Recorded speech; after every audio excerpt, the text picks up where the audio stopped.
Shh. Hail to the king, baby. All right, it is time for Crybaby.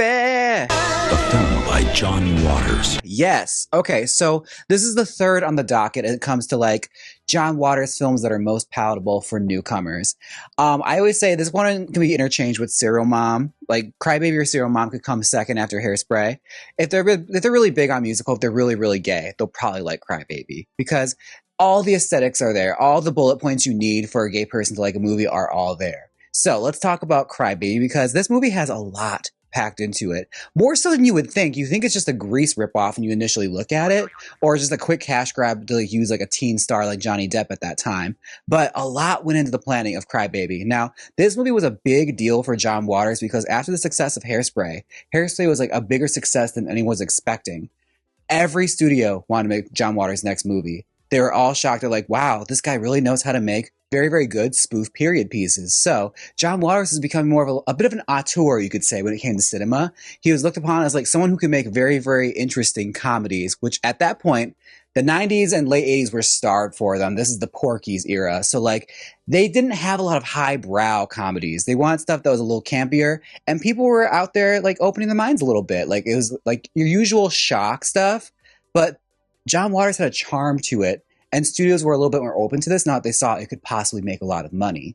Now, this movie is key because this was like the start of John Waters' stunt casting because he had access to so much. This is the first time he got like a real huge budget. And he never got a budget like this again when it came to making a movie.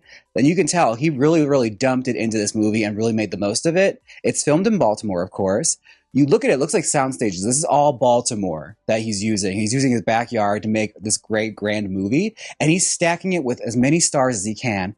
The main one he got was Johnny Depp, which took a little bit of convincing because Johnny Depp was in a rut in his career. He just did 21 Jump Street, and he was looking to expand and do something else because he hated being a teen star.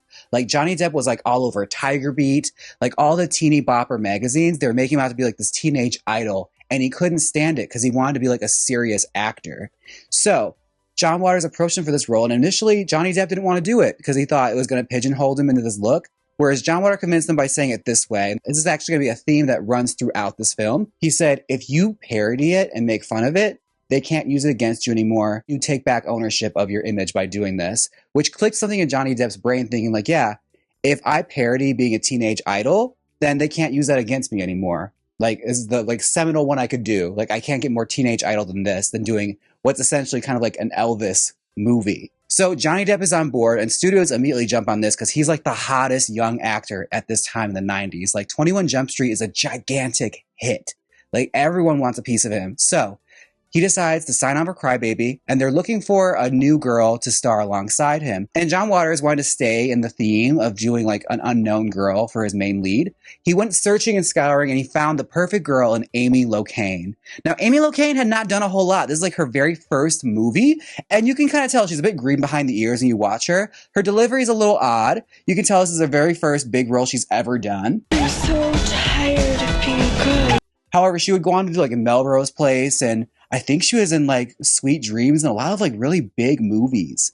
Like she had a pretty prominent career, which came to a screeching halt. Like she left Hollywood and eventually got wrapped up in some controversy. But Amy Locane plays Allison, and she's adorable. Like she is really, really likable. Like I said, she's a bit green, but it works because it like adds like the shyness and like the vulnerability of her character. Rounding out the cast would be Ricki Lake, of course, our returning Ricki Lake, playing Crybaby Walker's sister, Pepper, and she is pregnant as all hell. Like, I remember reading some stuff, like researching this. Apparently news articles were really hammering hard on Ricki Lake for her weight. Like, they really were like, coming after for this, and they were posting photos of her after she got in her talk show and saying, like, look how big she used to be. And it's like, she's wearing a fat suit in this. Like, she has a big pregnant belly on, so she looks bigger, but she's actually not that big. Like, it's crazy to think, like, how the press would just latch on to anything to, like, push their narrative. Also, we have Traci Lords, who was a very controversial choice for this film. Now, those of you who don't know who Traci Lords is, Traci Lords had a lot of controversy in the 1980s because, well, she was exposed for being in adult films when she was underage. She was taken advantage of, and she was embroiled in a lot of scandal and a lot of like legal ties because of this. And it chased her for years, and she was trying to clean up her image and do something else and like go forth and do something new with her career. So John Waters, of course, approached her to be an actress. She had never really thought of it before, but she had done some things here and there. But again, like her image was tarnished. It couldn't be any more tarnished. And John Waters has a history of like picking people up and putting them in things and helping them to like rebrand themselves, you could say. And Traci Lords definitely needed it. Like her reputation was dug through the mud. Like her name was mud at this point. And he approached her with this idea of playing Wanda, who is the bad girl of the movie. And she's essentially doing a very, very good parody of a Mamie Van Doren kind of role. Like, you know, Girls Town or Untamed Youth. Also, brief sidebar to talk about Mamie Van Doren. Let's put some respect on Mamie Van Doren's name because she's one of those few blonde bombshells I feel like people often discard. When you really think about it, she was the star of all of her movies. Like, she carried them. Marilyn Monroe, Jane Mansfield, other blonde bombshells never could really say that. Like, they were always in an ensemble. Mamie carried those movies. Everything was about her. So let's put some respect on her name. Like, that kind of Mamie Van Doren role is what essentially Wanda is channeling. And it's a good send-off to, like, basically put behind her past, saying, like, yeah, I'm going to be the baddest girl on cinema, right? Like, it's a great way to rebrand yourself. Like, if you can make fun of it, they can't hold it against you anymore. Now, John Waters, like I said before, he always has obsessions. And one of his big obsessions from childhood was the drape culture. Drape would probably be better known as like greasers. It's a very early term for greasers, like very early 50s, like juvenile delinquent culture core. If it were a / Tumblr blog, it's like juvenile delinquent core. So, you know, grease-backed hair, leather jackets, thick like walking boots and like jeans with like tears in them. Greasy shirts, like dirty guys, like a very dirty guy kind of aesthetic, working class guy. And John Waters was obsessed with them. Like he saw them in his youth all the time. There was a divide. It was a cultural divide. There are people who are more well off and suburban that were usually referred to as squares, and people who are more in urban enclaves, working class, poor, were the drapes. And this was like a big culture divide in Baltimore. And John Waters would talk about how he would express wanting to be a drape so bad, and he hated the fact that he was stuck being a square in the suburbs. Like, he wanted to be cool. He wanted to be amongst like that crowd of people who just seemed so cool and so like on the fringe. And he eventually would become that in his teens. But again, it's one of those things that's looking from afar and wondering, what is their life like? Like, the grass is always greener on their side kind of thing.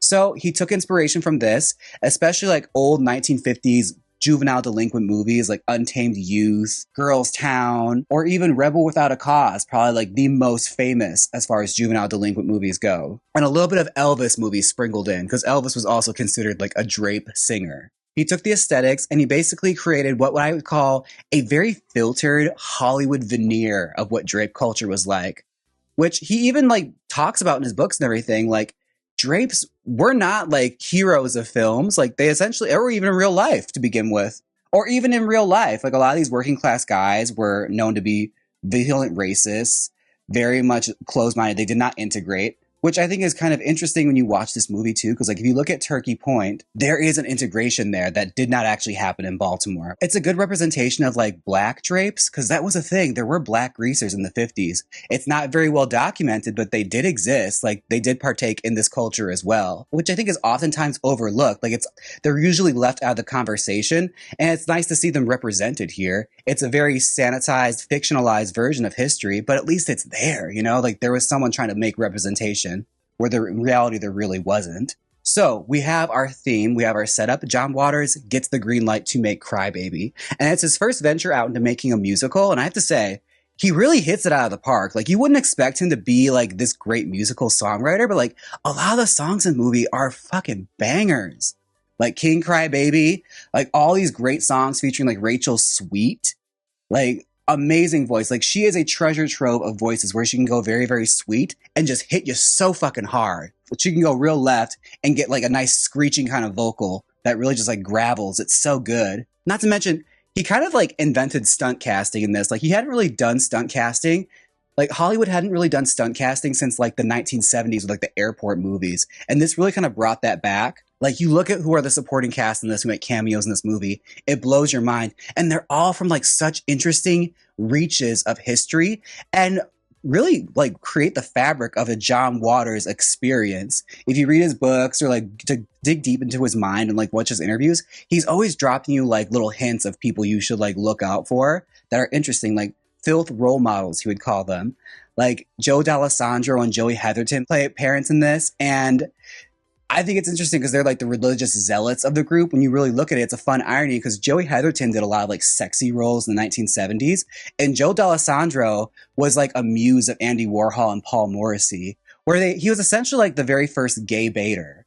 Like look at movies like Flesh or Trash, where I got the bandanas in my hair from Joe D'Alessandro. I remember watching Flesh when I was in high school and thinking like, fuck, he looks so cool. And he was so beautiful. Like such a gorgeous guy. You can understand like watching him why Andy Warhol and Paul Morrissey probably went gaga looking at this beautiful straight man. Not to mention, Patty Hearst makes her mainstream film debut here in a cameo alongside Richard Nelson, known for Ozzie and Harriet, like the most clean-cut people in the world paired with Patty Hearst. Like it's insane, the stunt casting. But we really have to talk about Iggy Pop and Susan Tyrrell, who played Crybaby Walker's aunt and uncle. Because Iggy Pop was a punk singer. He was amazing. Super cool guy. Amazing music. Like the fact he did this, and the first shot you see of him is him referencing those old gay eroticas from like the 50s, like the beefcake stuff, where they're in like the steel, just like trough bathing themselves. That's like a very famous gay erotic image from the 1950s that was passed around in beefcake magazines. And also Susan Tyrrell, who was insane. She was a crazy person, but she was a wild actress. You're going to fall in love with her. She's very infectious. And half the time you don't know if she's acting. Like she just kind of comes off unhinged, and she delivers her lines with such gusto that you can't help but like really like her. Like she's got lipstick smear on her teeth. Like she took to the ugly of John Waters films really well. And she had such an interesting career. Like she was married to Tattoo from Fantasy Island, you know, Hervé. She was married to him. They did a movie together called The Forbidden Zone, which is fucking wild. And that's when she was nominated for an Academy Award for Fat City.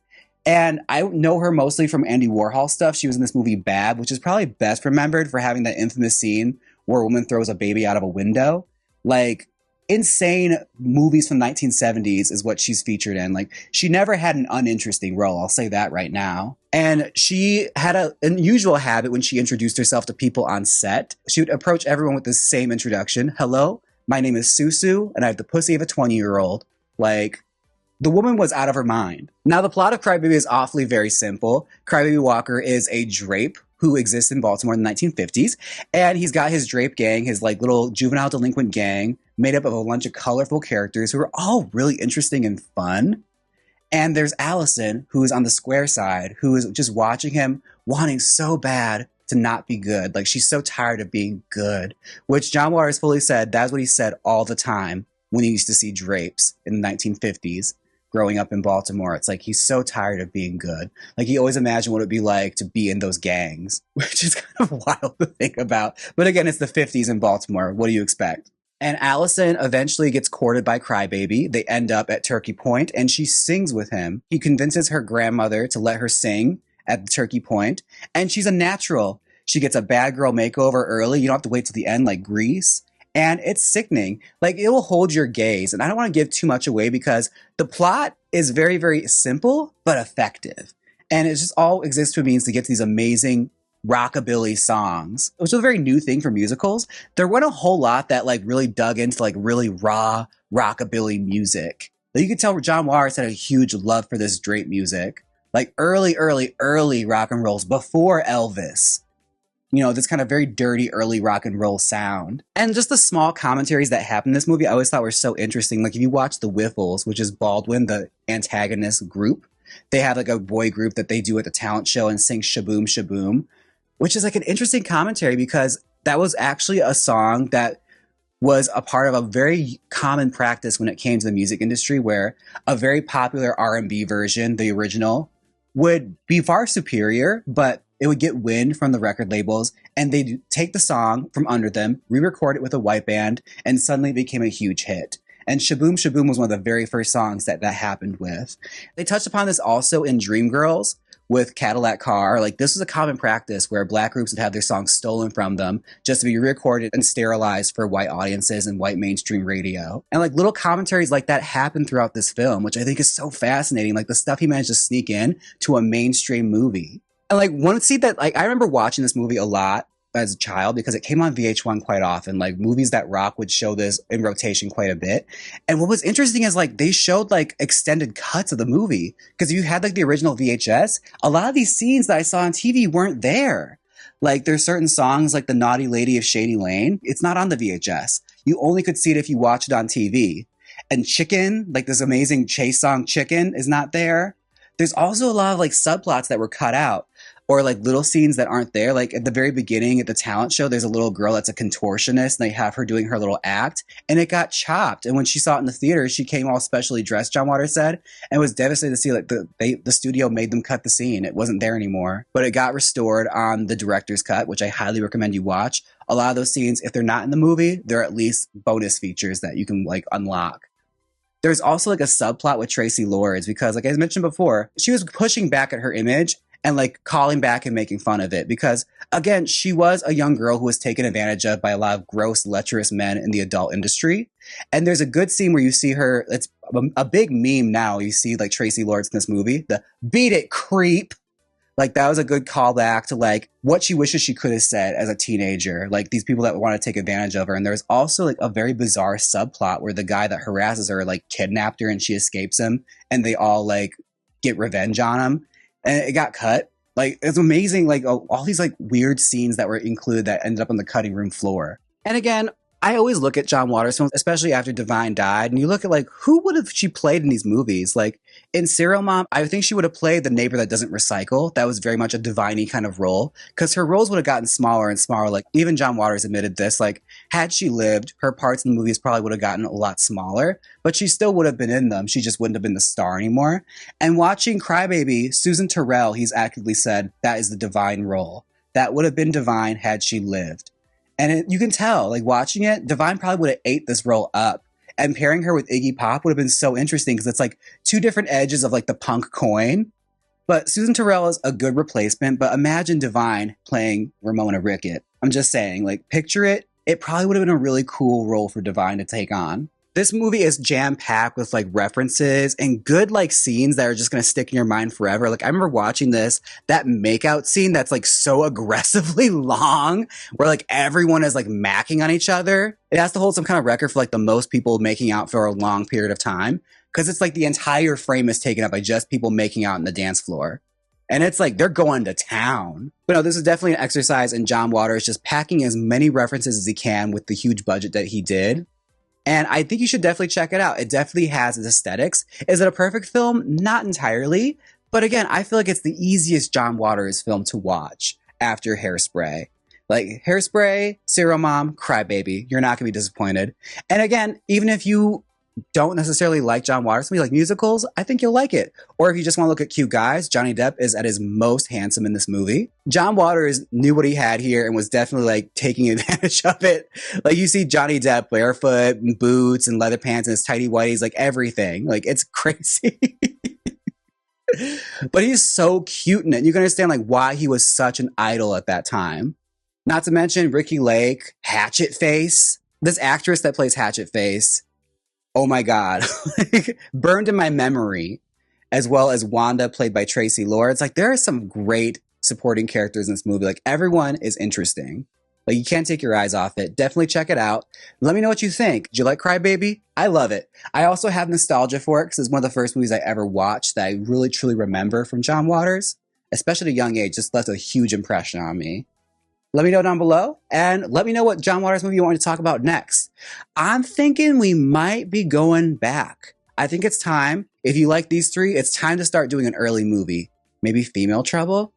I think it's time for some Female Trouble. All right? Let me know down below. Take care of yourselves, and I'll see you in the next one, okay? Bye! Well, it's over now. Click my next YouTube video. Like, comment, and subscribe.